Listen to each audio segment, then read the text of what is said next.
wanted to challenge myself to create a business that doesn't rely on me being physically present there, to create a team that can handle things while I'm not there and create the processes and systems that go along with that.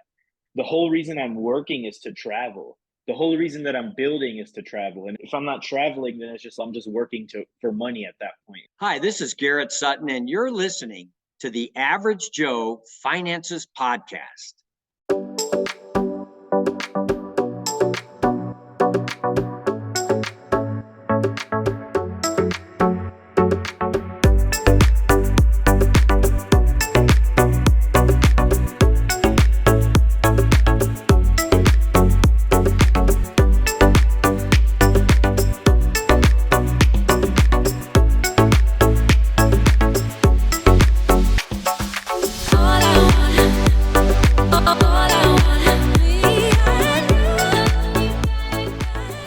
If you're watching this on YouTube, make sure you smash the like and subscribe buttons. If you're listening to our podcast, go leave us a 5-star review. All of our links can be found in the video description or show notes below. Hey, welcome back to the Average Joe Finances Podcast. I'm your host, Mike Cavagioni, and today's guest is Adit Shah. And Adit, I am super excited to talk to you. We're both in the War Room Mastermind together. We talked a little bit on there, but I'm super excited to actually be speaking to you and not over Facebook Messenger or on social media or something like that. So thank you so much for joining me today. Thank you, brother. Thank you, Mike. I'm really excited to be here. Absolutely. Hey, Adit, I want to start this off the same way I start every podcast episode, and we want to know more about you. So if you could share a little bit about your background, share your story, and tell us, who is Adit Shah? Yeah, totally, Mike. So like you mentioned, my name's Adit Shah. I am a real estate developer and private equity syndicator. I spent 5.5 years in the military, in the Navy, as a boatswain's mate. So for those of you who don't know what that is, it's basically the shittiest job in the Navy. It's basically the bottom of the barrel. Yeah. Like when you think of Some Marine people love Corps, it, like, man. yeah, so I was one of those guys who did love it. Yeah. So I did love being a bosun mate. It was a very enriching experience. I ranked up pretty quickly, but I realized quickly that the military wasn't going to be the opportunity vehicle to take me to the lifestyle I wanted to design. So I got out of the military 2019, a little bit over 4 years ago. I started working for a moving company, and I was making about the same money as I was, a little bit more of an E5 with BH at the time. So I was like, you know what, this is good. I got the GI Bill. I got this moving company thing going on. But then once again, I realized, man, I'm a mover. I'm doing this bosun mate stuff again, and heavy physical labor. I'm like, I can't be doing this for the rest of my life. I did something smart before I got out of the military. I bought a condo with my VA loan, and I had a roommate who was paying most of my mortgage. And I was like, man, this real estate thing is really intriguing. Fast forward, I met a friend. His name is Quay. Shout out Quay. He told me about real estate, pretty much like hard money loans, bigger pockets. Oh, wait, bigger pockets. So I got on bigger pockets, made it my religion, basically immersed myself in real estate education. And I got the brazen idea that I wanted to be a real estate developer. So not like wholesaler, not like a flipper, no, developer. Like I want to build. Yeah, just go right into it at the top. Don't start here. Exactly, man. I want to go build Shaw Towers on day one. So what I did was, Mike, I went on Bigger Pockets and I sent out a cover letter and resume to at least, it was pretty close to 100 people, syndicators, developers, flippers, all in San Diego. That's where I had got out at. And I told them, hey, my name's Adit Shah. I just got out of the military. These are my skills. I can fix just about everything. I want to come work for you for free as an intern, just because I want to learn about real estate. Everyone told me to F off pretty much. Like I had to keep calling. I showed up at people's offices, LinkedIn, cold emails, cold calls, cold texts, the whole nine. Finally, one guy took me up and I met him on his job site, started out helping him carrying boxes, worked for him for free for a year, ended up taking management of all his properties and his projects. From there, I learned how to be a real estate developer and I started doing projects on my own. So I started doing my own development projects. I started out small, like doing kind of flips. I did some out of state stuff, and that was all in San Diego. Then I went out of state a little bit. And then finally early 2022, two friends and I co-founded Tempest 22, which is a private equity syndication company that focuses on hotels. So we buy and reposition hotels. And then simultaneously in late 2021, I founded Housebender, which is an infill development company based in San Diego. So that's my two branches: infill development for residential real estate and private equity for hotels.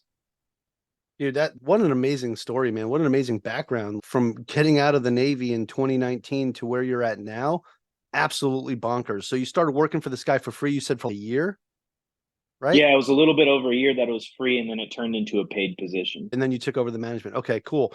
So when you actually were working for free or when you took over, like when did you actually feel like you started learning the real estate development side? Yeah, totally. So I was really fortunate because this guy, my mentor, had a ton of projects going on at once: subdivisions, flips, um, new construction, single family, new construction, multifamily, all at the same time. So I got a wide variety of exposure, and it was really the Karate Kid thing at first, man. Wax on, wax off. I'm like, why the hell am I waxing on and waxing off? I Yeah. want to learn about development. Tell me about the money, bro. I want to make some money, man. I don't want to be moving around boxes and going to Floor and Decor to pick out vinyl plank flooring. But the whole picture like tied together, I would say like within 3 to 4 months, I started understanding how important it is to know about the moving boxes, about the sweeping the job site, about the making sure the contractor gets paid on time, about hey, the rentals get hard surface finishes instead of things like carpet. All of those things tied together. It took a solid 90 days because I was like, the military teaches you one thing, and that is work hard without expectation of reward for a very long time. And I think that lesson was extremely valuable in that working for free experience because I was able to just give it 100% and blindly believe there will be some kind of reward at the end of this tunnel if I just continue to put my head down and give my 100%. Adit, that is something I don't think I've heard anybody say before when they've come on the show, like a prior military member, about that whole work harder without the expectation of being rewarded for a long period of time. And that is so true. Like when you said that, I was like, huh, that feels like my whole career, right? And it's true, right? You don't get if you do something great, you don't get rewarded for it right away. It takes time. And you might not even get rewarded for it at all. You might just get a pat on the back or a yellow sticky of appreciation saying, "Hey, good job."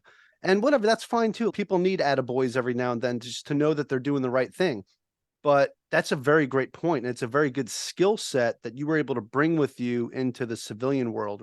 I really love the fact that this guy, Mr. Miyagi'd you, and you're like, "Oh, what does this all mean?" And then when you put it all together, it's like the light bulb goes off, and it's, "Oh, okay, I get it. I get it now." So that's pretty cool. Okay, let's go to what happened after that, right? So you started doing the management for that company, right? You got a good feel for how that works. So you're looking at the property management side, paying attention to all the finances, profit and loss statements, all that good stuff. How did you like how did you take that and go into when you co-founded Tempest 22? Um, Actually, what did that look like? How did you go from that management position to starting up your own thing? I know you said you started doing stuff on the side. What did that look like? How did you manage your time between doing the management for this company and then starting up your own business?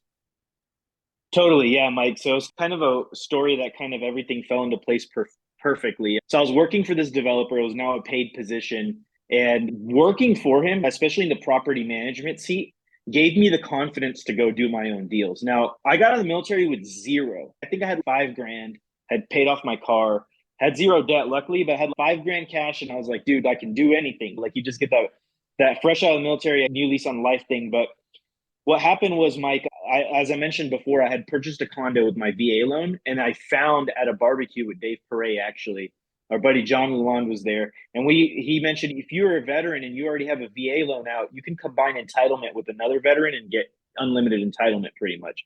And I had another buddy there, Donald Appleberry. I looked at him, I said, let's do it, bro. Let's do it. Let's do it. So 3 weeks later, we ended up buying a 3 unit in Imperial Beach, California. Ended up turning that place around. We bought it with our VA loan, ended up turning that place around. It was like a house hack flip, and ended up selling it about a year later for a $350,000 profit, split in two after taxes, right? So I had that, and at the same time, I sold my condo, which was another 6-figure gain. I took that, came into a bankroll, met War Room member Octavio Moda at Flip Hacking Live in late 2021. We decided we wanted to do some deals together because we had common values. Started making offers on multifamily, mobile home parks, all kinds of stuff. Everyone at the time in the low interest rate environment was extremely overbidding, and they were taking variable rates lower than ours. We were doing the conservative fixed rate approach. We could not pay the same price or offer the same price as these people.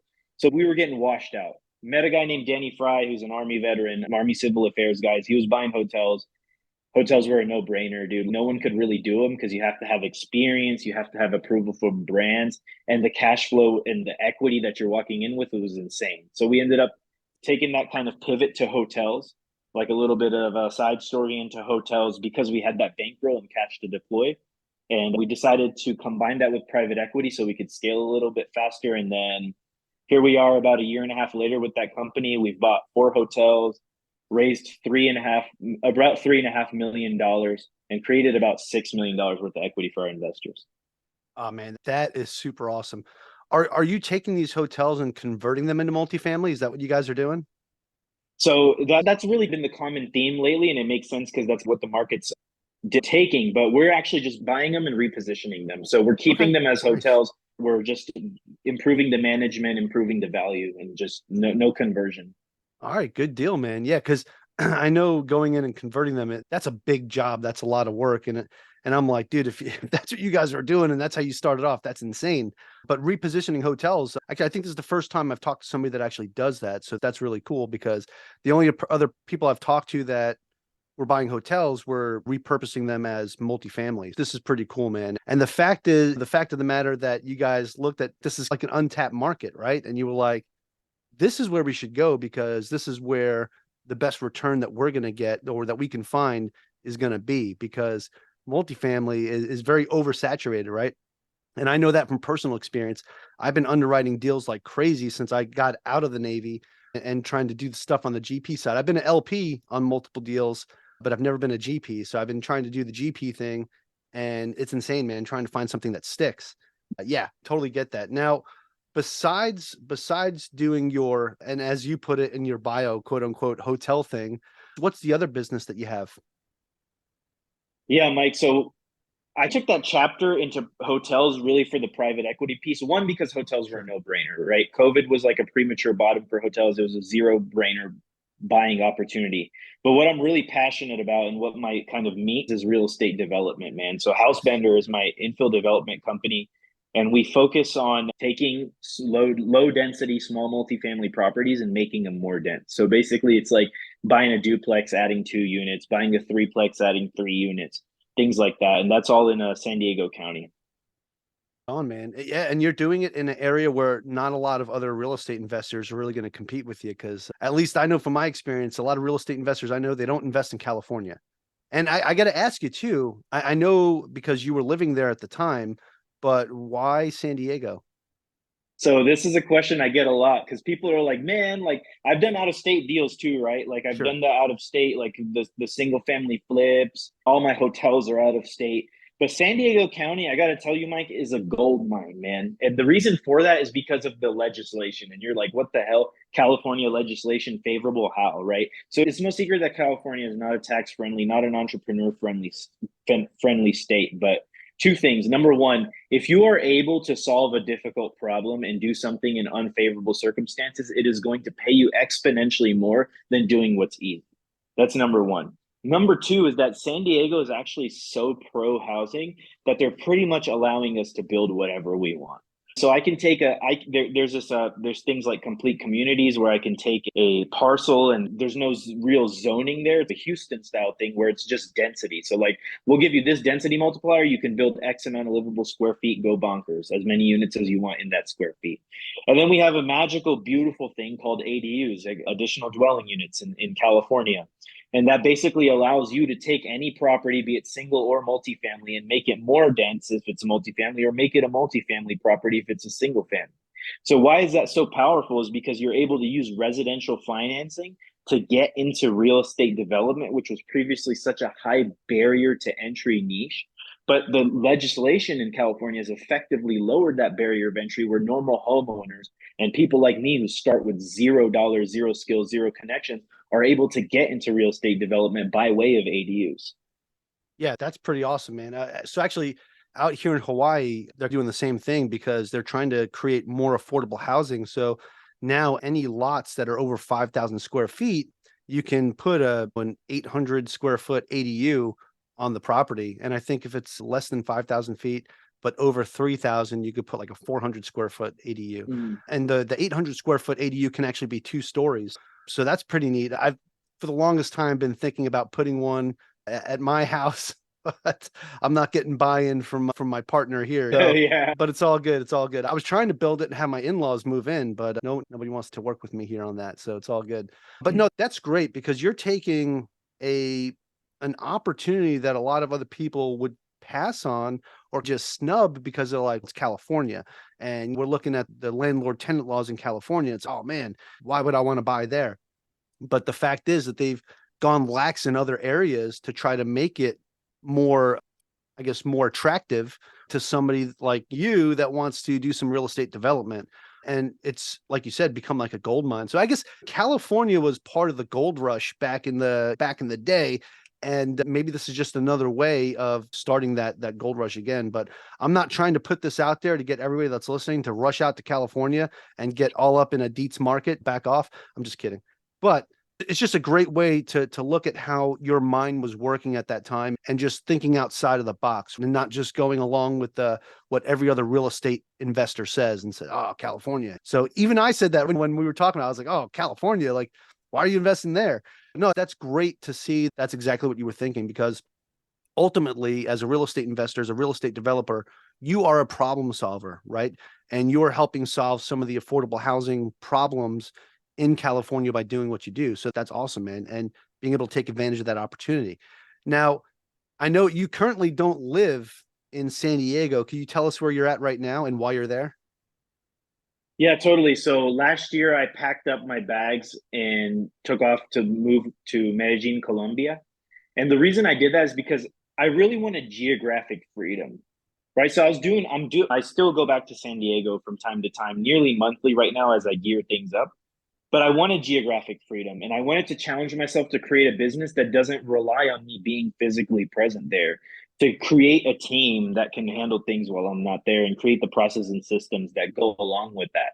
And yeah, that was the big reason why I moved, Mike, was for the geographic freedom. The whole reason I'm working is to travel. The whole reason that I'm building is to travel. And if I'm not traveling, then I'm just working for money at that point. And that's just not worth it. That's not a good way to live life. I love it, man. I love it. Not working for the dollars, but making the dollars work for you. And okay, so let's talk about that a little bit. So, how were you able to develop a team that was able to keep things running without you present? What did that kind of look like to develop that? Totally. To give everyone a picture of how that went down, when I was working for that developer for free and paid, the beginning of it was very dirty. I was still getting physical. I was fixing things. I have a pretty strong, like, a lot of my work experience is blue collar. I took that over into real estate and then transitioned out of it. But I was working alongside the guys that are now building my projects. And from working with that developer, I met an amazing contractor, literally the best contractor in the world. I met amazing real estate agents. One of my best friends, Donald Appleberry, also a War Room member, is a San Diego real estate agent. I met lenders. I met other property managers, although we self-manage everything. I was basically able to build my team and give them consistent business and get consistently working with them. And then while I was in San Diego towards the end, I removed myself from the equation and challenged myself to do things without physically going to the property, send someone out instead and create those systems. But yeah, really, I think the only way to really build a solid team is to bring them business. Like a lot of people get started, especially like flipping houses. And what they'll do is they'll go to the contractor and they'll take them to 50 deals to walk. Hey, give me a bid, give me a bid. Because when you're starting out, you don't know how much stuff's going to cost. But don't be scared to give that contractor 150, $200 for an hour and a half of their time to give you a bid if you're going to have them walk 10 or 15 properties before you buy one. There's absolutely zero problem in that. Number one, you're going to get a good idea of how much things cost as you get those bids. And number two, you're not going to be wasting anyone's time. But the biggest way to create a team is to give them business. Really, that's and give them honest business and pay them on time and give them consistent business. So starting out, it can be hard, but once you get that momentum rolling, you can really create very solid team. And I'm of the inherent belief that humans are good people, man. Like 90% of humans are good people, and they're going to take care of you as long as you take care of them. Yeah, no, that's That's great, Adit. That's a great mentality to have. And that's really a great point too, right? If you're going to be taking contractors around to different properties and walking them and expecting them to give you quotes, and then when you find the one that sticks, you're like, okay, cool, now I'll give you my business. But that entire time you had this guy walk 50 properties, you didn't pay him for nothing.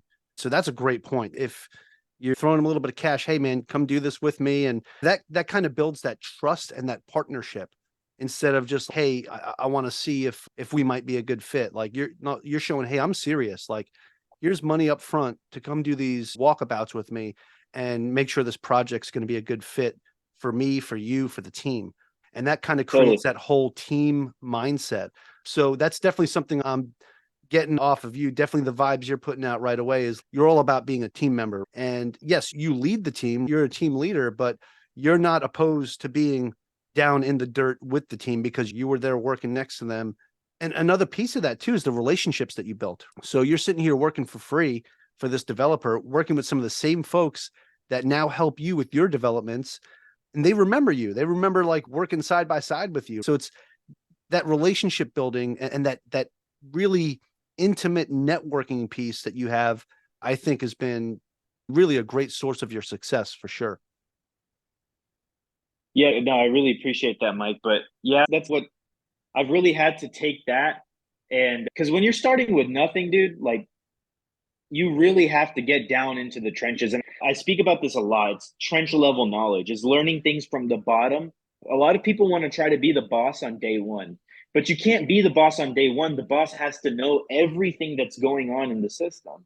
And if you haven't touched every single part of that, it's going to be very easy for you to get screwed over. It's going to be very easy for people to run off with your money. It's going to be very easy for things to go wrong. But when you're intimately familiar with all the parts of your business and you've touched all of them and you've worn all the hats, like in the Navy, as a bosun mate, like when we're doing things like underway replenishment or whatever evolutions we're doing on ships, you start at the bottom as a line handler, and then you're a signalman, and then you're operating equipment, and then finally you're able to run the whole show as a rig captain. But the rig captain who's running the entire show has to have had experience in every single seat before he or she ends up in the boss seat. That's the way to do it.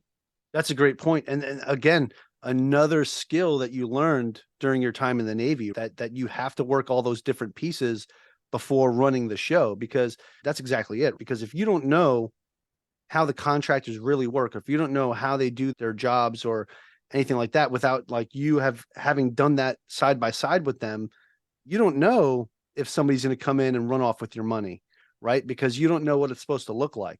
So you've got that intimate knowledge from actually being down in the trenches, as you say, with them, knuckle to knuckle, elbow to elbow, right? And getting things done. So I think that's amazing, man. So I got something I'm going to ask you, just going through your story and just with what you were talking about. And you started working with this guy for free, right? When you got out of the Navy, good. You paid off your car, you had zero debt, which is fantastic. Maybe you had $5,000 in the bank account. What did you do for money when you were working for this guy for free? So like, how did you keep everything afloat?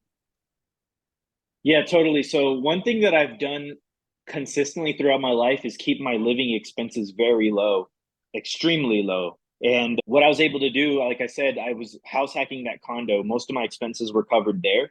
And I was also going to school full time with the GI Bill, getting San Diego BA.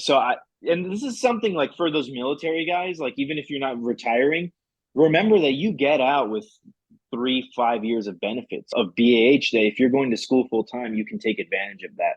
And you can Yep. use that time to go take a risk, to go start a business, to go work for someone for free. So that's exactly what I did was I took advantage of that military benefit, that money that was coming in, paying my bills, to go learn something, to go work for free. So That's freaking amazing. And besides that, like besides the GI Bill, like there's other programs too that if you even have 1 month of your GI Bill left, that you can go to school and the VA will pay for it and still give you the BAH as long as you're working towards using it towards like a career. And if you're going to school for real estate development and things like that, the VA would pay for your school and you don't even have to touch your GI Bill, right? And you'll yep. continue to get the BAH. So there's so many different programs out there for the vets. So for all my folks that are listening right now that are active duty or veterans, go talk to a VA rep, go learn about these programs. If you haven't been to the TAPS or GPS class yet, go learn about these things because it can prove to be extremely beneficial to you when you get out. That's amazing. Adit, dude, your story is just so Cool, man. I'm super Thank excited you, bro. to have you on here and talk about this. Okay, now we've unpacked a lot, right? With your post-military, you got out, you worked for him for free, you started the management position, then you started Tempest 22, right? Now you're doing real estate development in San Diego. So I want to ask you now, especially for the San Diego piece, how are you finding the right deals or the right lots to develop on? Yeah, totally. My big criteria right now is I'm looking in something called a transit priority area, which is now a sustainable development area. And basically, what that is, it's saying that any properties that are within a certain range of a transit stop can have unlimited ADUs as long as a portion of those ADUs are reserved for they're deed restricted affordable. So if you provide a percentage of affordable housing, you can build as many ADUs as you want within the density limit for that parcel. So I'm starting there and I'm trying to build a track record. I'm trying to build a portfolio of properties like these to eventually go do Shot Tower, which is it's probably not what it's going to be called, but do bigger buildings, bigger and bigger buildings. And the thing about development is you have to start small in these, like taking 2 units to four, 4 units to six units to 10. And once you do that, the banks will go ahead and give you those construction loans to get the bigger deals. Yeah, right on. Because you've got the experience and the portfolio to back it up, right? That's huge, man. So are you building like tiny homes and stuff like on these lots, like little tiny home communities? So the trend right now in Southern California, specifically in San Diego, is a micro unit. So a lot of people are building Okay. really small studios. There's a big inventory of that coming to the market.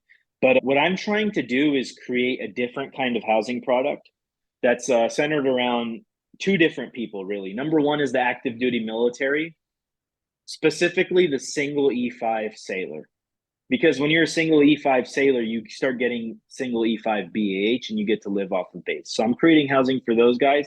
And then I'm also creating housing for families, for blue collar families. A lot of my house, so I'm looking to build a lot of true one bedrooms, so not studios. So those are one bedrooms, and then also 2 1s, and those are more kind of family oriented. On, man, right on.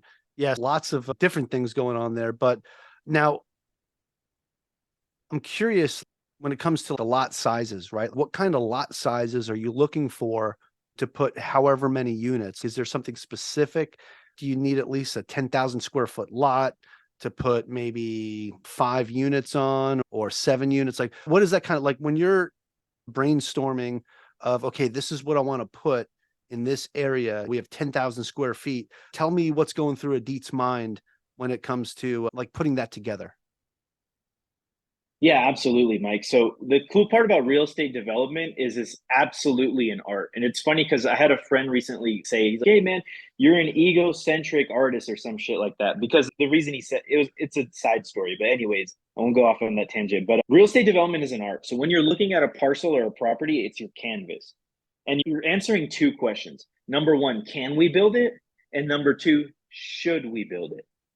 So those are two questions that real estate development kind of revolves around. The first one is really easy to answer. It's determined by legislation. And then the second one is more determined by things like highest and best use of the parcel, not disrupting existing assets or displacing existing tenants, and also what is going to be the best use for the community and what is going to make sense financially feasibly, right? So when I'm looking at a parcel, I'm really right now I'm looking for things like garages, right? Because I can those are easy conversions. I'm looking for things like big backyards with alley access because those are easy units to put in the back for them to have their own parking because there's two access to the parcel in the front and the back. I'm looking for a single family home with a giant backyard, or I'm looking for a single family home with a detached workshop or detached garage. So those are like my criteria. In terms of lot sizes, at this stage for my specific housing product that I am looking to create, the lot size isn't, it is obviously a factor, right? Because we want, if I was to say minimum, if I was to go into something like PropStream and do a filter and filter out properties, it probably started at 5,000. But there's also 3,000 square foot parcels with two garages that can be studios. So it really, the short answer is it depends, but it is very important to look at those things.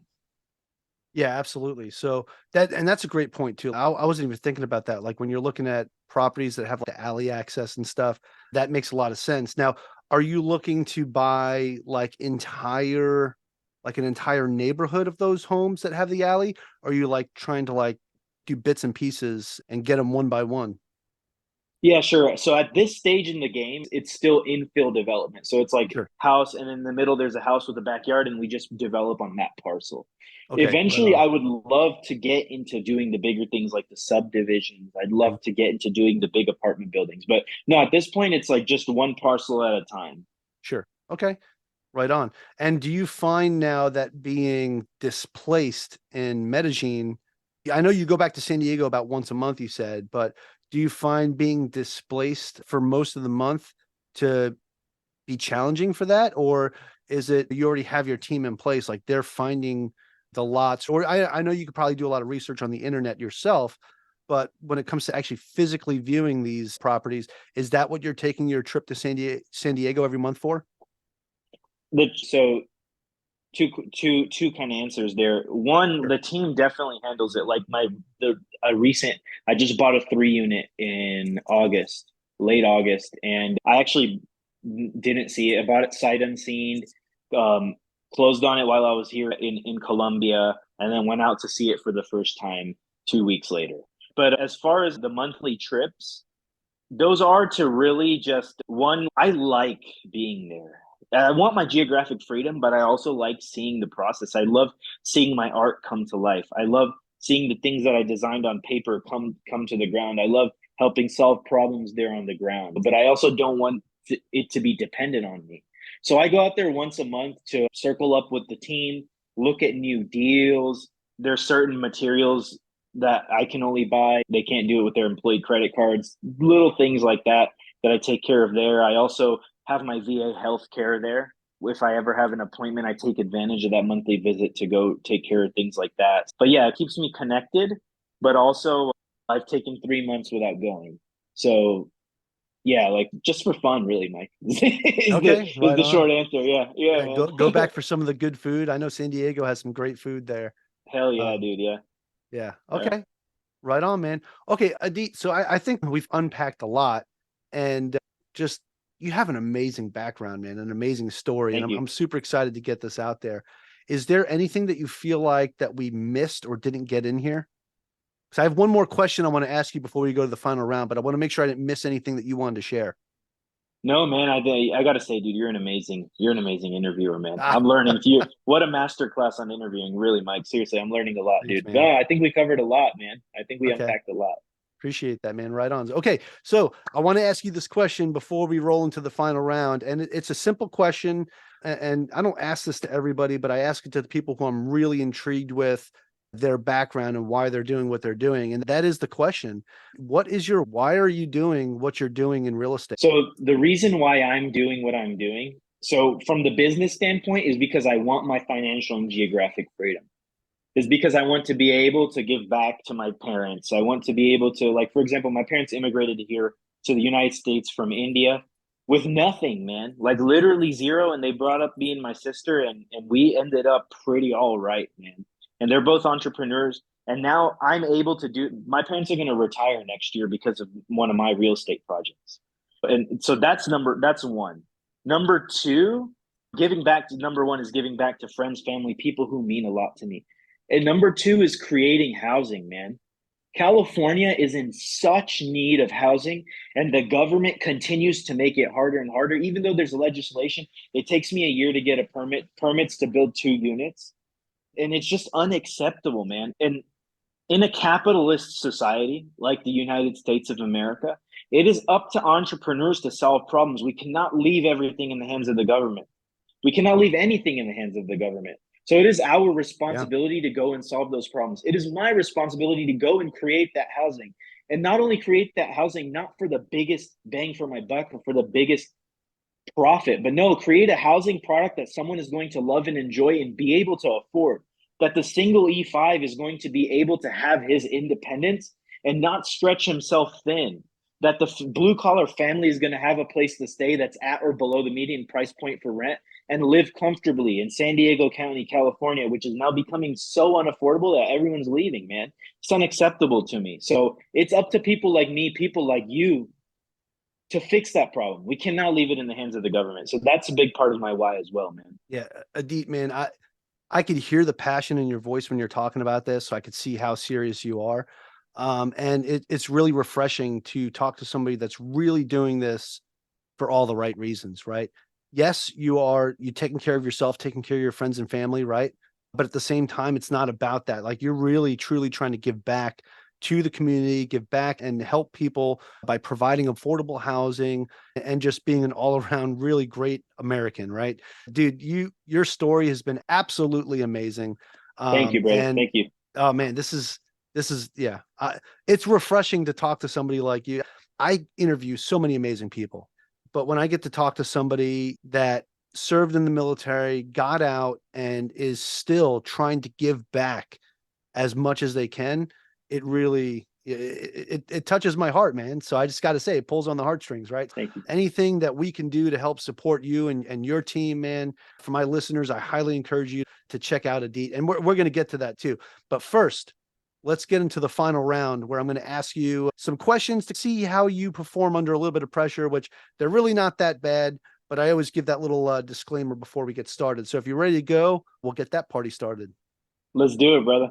All right, let's do it. So Adit, the first question of the final round is, what's the biggest mistake you've ever made when it comes to your finance or business life?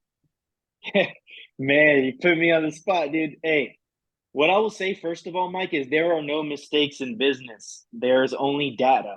There's only Only inputs and learning outputs. experiences. There's only Yeah. inputs and outputs. And you get to say it now when you're on the back end of it. But Yeah. basically everything works out perfectly. So now I will say is also one of the best things that I did. But one of the worst decisions that I made was I had about $200,000 in personal money tied up in escrow to buy a hotel, and I had to raise the rest of the money to close.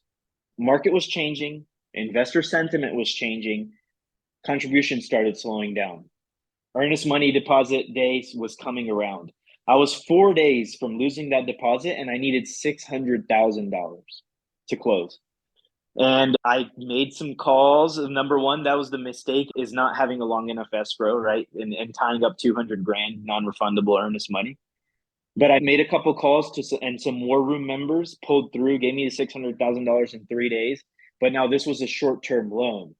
And it was a 60-day loan, right? And that was the most stressful 60 days of my life, man. Because I'm the type of guys, if I owe somebody money, if my investors aren't getting paid what they need to be getting paid, if I'm not delivering on my promises, I am going to lose hair and I'm going to sleep. I'm going to lose sleep as well. So I lost a lot of hair. I lost a lot of sleep, but I ended up paying that guy back early. Actually, I returned a portion of the capital early and then the rest of it on time. So I was able to not only increase his IRR, build trust, demonstrate that I can handle these short-term loans, and make someone else in the war room a lot of money, but also reinforce that confidence in myself. Would I go do it again? Absolutely not, man. Next time I need at least 6 months, man. 60 days, 600 grand with that big price tag of interest, but or 200 grand of your personal hard-earned money in escrow. The shit gets real, dude. It gets super real. And you really find out who you are. And I learned so much about myself. I learned what I'm comfortable with, not comfortable with. Very long-winded answer. My apologies, but yeah, that's No, the biggest mistake. it's a great But answer, also, man. I appreciate you being so descriptive too, because getting into it and just describing the situation really paints the picture for everybody here that's listening to why this was the biggest mistake you've ever made. And then also the great lesson learned from that too, which, speaking of, that is the next question, is what is something that you've learned that you wish you knew when you first started this out? sure, totally. So, like, going back off of that story, is there is nothing so bad that you will not bounce back from. If in Man, I mean, anybody can get rich in real estate, man. Like, I am not a very intelligent person. I never finished college. I my job in the Navy says enough about my, in terms of, if you're talking about intelligence, right? Intelligence is really measured about by things like that. But if you're willing to do what it takes and you're willing to go through a little bit of cuts and bruises, you can get just about whatever you want in this world. What I would say is, now I'm not scared to do things like that. I'm not scared of really anything because I know no matter what happens, I'm going to bounce back one way or another. If shit hits the fan, I'm going to figure it out. Is it going to hurt? Probably, but I'm not going to die, and I'm not going to lose my life, and I'm not going to lose my core values. And those are the only two things that really matter. Yeah, dude. First off, I just want to say, don't sell yourself short, man. Just because you were a bosun's mate in the Navy, look, you might not have the book smarts, right? If that's the route you want to go, but I could tell you are very intelligent. Okay. Thank you, brother. The Appreciate way that, that man. you plan things, the way how meticulous you are about it, you're very detail oriented, right? So I think that's something that you need to keep into consideration when you think about how intelligent you are, right? Because not anybody could just get out of the Navy as an E5 and do what you freaking did. So that definitely took some smarts, man. Maybe some street smarts, whatever it is, but you really, and not just smarts, but the actual get up and go and that motivation. So you have to have those things culminate to become the package of Adit. Okay, dude, you're crushing it, man. So Thank anyway, you, brother. I want to move on to the next question, but I just wanted to point that out, dude. Dude, you're smart as hell, man. All right. So next question is, do you have any tips or tricks that you would recommend to someone that is just getting started out today? Hey, picture Adit back in 2019 getting out of the Navy. Dude, what are you going to tell yourself getting out?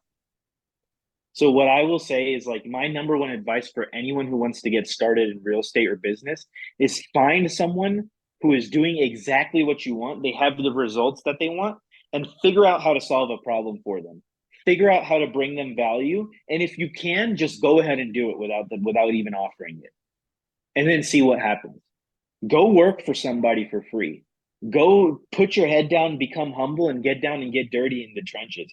Do that, especially, and this isn't just speaking to someone getting out of the military, it's anyone. And you could say, man, well, I'm a dad and I work full time. And you might have a skill that you can offer on the weekends or after work. You might know how to design web pages. Hey, man, I went ahead, I looked at your website. I think it's a beautiful website, but I think I created you one even better. Could you take a look at it? You know what? If you love it, man, have it for free. And just so you know, I can do this for you all the time. Whatever skill that you have, offer it to whoever has the results or is doing what you want for free. Work for them for free, and you will get the whole entire inside look in their business, and you will become well equipped to go do that on your own. Yeah, I mean, that's a great point, dude. Can you imagine like just, hey, I'll develop your website for you because I'm good at WordPress or whatever, right? And I make it happen for you. And now they look at you and they're like, oh man, I got an IT guy, I got a computer guy, I Yeah, got somebody that can take care of my website. And then you're in their back pocket now, right? So when they think about something they need next or they need a new website developed, next time they talk to you, they're going to offer you money, hopefully. But that's a great point, man. And again, that goes back to why I said you're intelligent, right? Because you right away just knew how to get in there and make yourself marketable and make yourself an asset to someone's team. Whether you're working for free or getting paid, it's all about making yourself an asset to that business owner for them to view you as an asset and say, I want to keep this person around, which is yeah. exactly what you did. So that's awesome, man. Okay. Final question of the final round is just an opinion question. And that is, do you have a favorite business, investing, or real estate related book or podcast or both?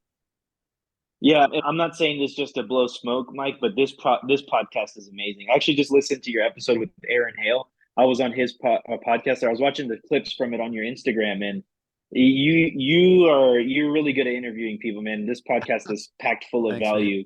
But besides that, I really love Patrick Bet David. I follow him Valuetainment a lot, and I really like Alex Hormozy. I like his podcast, The Yep. Game. And recently, in terms of books, man, I've been reading a lot of non-business stuff, a lot of psychology. I actually read this book that I recommend to anyone, especially high achieving men, which I imagine is a lot of the audience listening to this, and women, but specifically me as a man, it helped me. It's a book called Nonviolent Communication. And especially as military guys, because we're taught to communicate in violent ways to get stuff done. But this book is just a masterpiece on communication. And I think that those skills bleed over to every area of life and business. Yeah, awesome. Is that the book is actually the title is Nonviolent Communication? Yeah. Okay. Yeah. Yeah, I'm gonna add Yeah, that to dude. my list, man. That's It's an excellent one. awesome. You're gonna love it. Let me know what you think. Yeah, for sure, dude. Yeah, Yeah. I'm gonna yeah, I'll add that to my list. I just finally finished reading Jocko Willink's book, right? Why am I having a brain fart right now? Extreme ownership. Extreme ownership. Thank you. Jeez. Yeah. Because I had started it, right, and then put it away, and I'd come back to it and then put it away. And then so many people tell me, "Oh, you got to read extreme ownership." I was like, "Oh yeah, I started that. I started that." So I finally just went over a couple days, just got it done. And it was one of those books that really made me think about my mindset and how I think about things. And that's why I'm like, the psychology piece of it, like, I think is huge. You're not the first person to recommend a book based on psychology. And that's what I really like about that. But this is definitely the first time I've had this book recommendation, especially for military members. So I definitely want to check that out.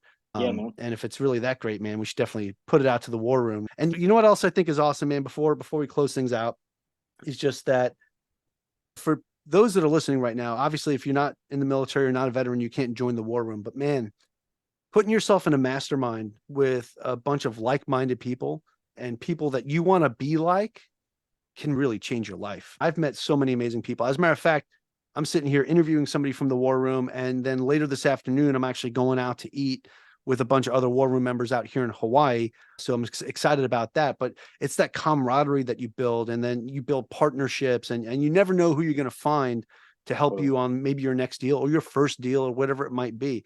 So definitely recommend, if you're listening right now, go check out being a member of a mastermind or getting yourself to be a part of a community, because you get opportunities, right? And like I get the opportunity to interview somebody so amazing as Adit here just because I met him in the war room. It's just really great stuff. So anyway, I'll get that out of the way. I want to go ahead and close things out, but I want to ask you, Adit, because this is probably the most important question I'm going to ask you throughout this entire interview, because you gave a lot of great golden nuggets. Like, your story really is one of those stories that I think a lot of people can resonate with, and people that are looking to get out of the military soon, or people that are working their 9 to 5 and they're like, I just want to get out and do something different. Your story, I think, is going to resonate with a lot of those listeners.